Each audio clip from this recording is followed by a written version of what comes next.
Hi hello నమస్తే, this is Kannarao. మీకోసం సూపర్గా ఉండే ప్రాజెక్ట్ తీసుకొచ్చాను. ఇది అనకాపల్లి డిస్టిక్ కేకోరపాడు మండలం, కేకోరపాటికి చాలా దగ్గరగా ఉండే ప్రాజెక్ట్ అంతా గమనించండి ఒకసారి. చాలా చాలా బాగుంటుంది. 24 ఎకరాల ఉంటుంది. గెస్ట్ హౌస్ కట్టుకోవడానికి రెడీగా కన్స్ట్రక్షన్ కూడా చేసుకోవచ్చు. గెస్ట్ హౌస్కి చాలా బాగుంటుంది. ఇది వచ్చేసి ప్రైజ్ వచ్చేసి 5,500 అండి, 145 గజాలు. అలాగే మన డిప్యూటీ సీఎం పవన్ కళ్యాణ్ గారు పక్కనే కూడా మన సీఎం గారు 150 ఎకరాలని పక్కనే తీసుకుంటారు. ఆ పక్కనే సెమీ రింగ్ రోడ్ వస్తుందండి. అలాగే ఆ పక్కనే మనకి సెర్చ్ కంపెనీ 18 ఎకరాలు కూడా తీసుకోవడం జరిగిందండి. ఇది వండర్ఫుల్ లేఅవుట్ అండి.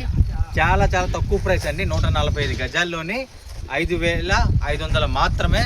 ఎవరికైనా కావాలనుకుంటే ఇమీడియట్లీ కాంటాక్ట్ అవ్వండి. Club house, swimming pool, parks, gym ఇలా A to Z అన్ని ఫెసిలిటీ పాటు ఉంటుందండి. ఓకే అండి, థ్యాంక్ యూ వెరీ మచ్.